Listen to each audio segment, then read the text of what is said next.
Hey everyone. Tonight we're going to talk about staying power.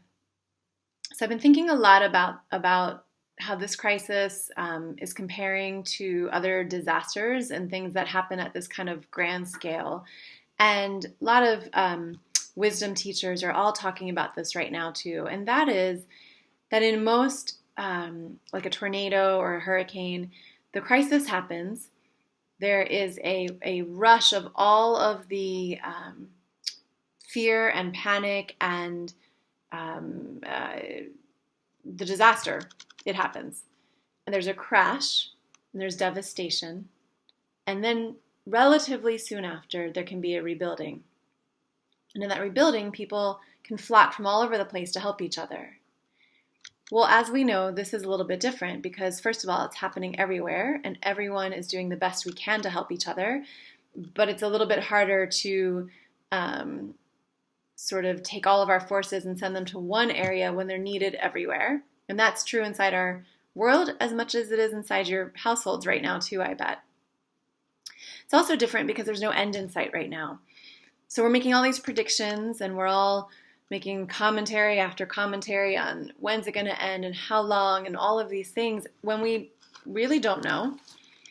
So how do we as human beings ramp up this fear and panic and crisis mode that we're all in, but stay there for weeks on end? And the bottom line is we can't and we shouldn't. Which brings me back to staying power. Somehow we have to find inside of each of us the power to stay strong, the power to stay solid even when the earth beneath us, quite literally at times, feels like it's moving every single day. And so when I try to figure out what that would look like for me, the image that came to my mind was that of kind of like a superhero. You know, like what is your superpower that you would grab hold of if you knew you had to stay strong, weathering a storm that was kind of endless and had no end in sight at the moment? There is an end in sight, just we don't know the date right now. And we can't live at fear and panic all the time, and we can't crumble and curl into a ball and just give up either. So what does that look like? And for me, what I realized is, while I've never lived through coronavirus before, none of us have, we've all done this before. If you are over the age of 20, and some of you younger as well, I guarantee that at some point in your life, you have weathered a storm with unknown edges. Maybe you cared for a loved one who was sick and you didn't know how to help or how long it would last. Maybe you have lived through a natural disaster and the rebuilding and the tireless work that it took to go through that whole thing felt endless at times.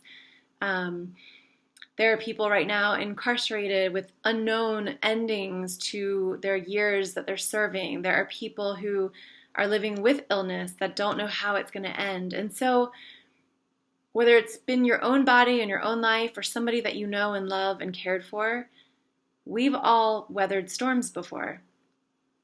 And we also have all been or watched someone we know be a hero through that storm, be resilient, and make it through.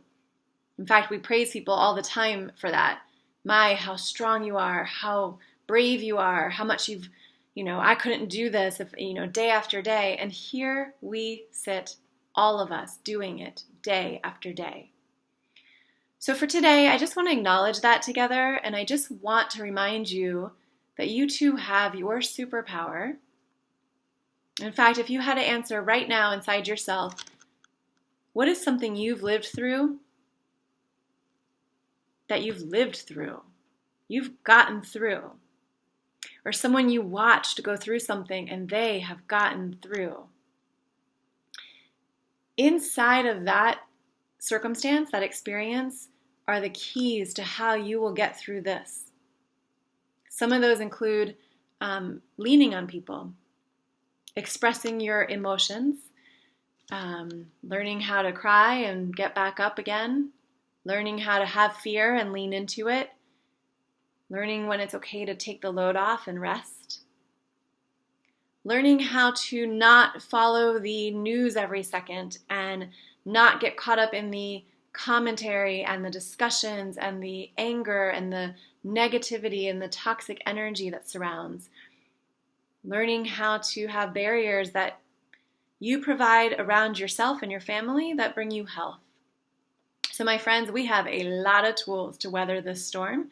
It's just a matter of calling on them. And I don't know, I just recommend today that when we think about the fact that we're going to have some staying power, maybe call on the fact that inside of you, you really probably already have some of the tools you need, and it's time to just lean into them, take a break. So your exercise today may be to make a list of the skills, the tools, the characteristics, the coping mechanisms, things that the positive ones, that you have developed, having gone through stuff that you could use right now.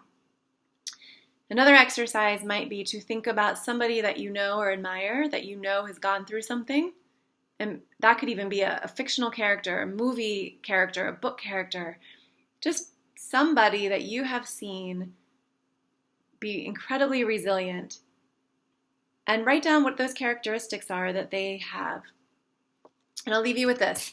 There's an exercise I've done for years. If you've been a girl in any of my groups over the years, or one of the adults sometimes, you've done this with me. And I'm not going to do the whole exercise right now.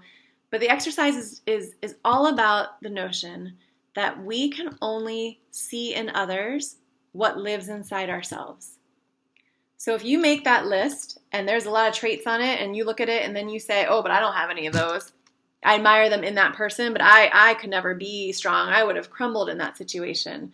Well, there's a Kim's law of science that says that that's just impossible, because you can't recognize that trait in somebody else if you don't possess it too. It's like a mirror image. May we all rise up to meet this challenge with support and strength and superpowers. Love you all.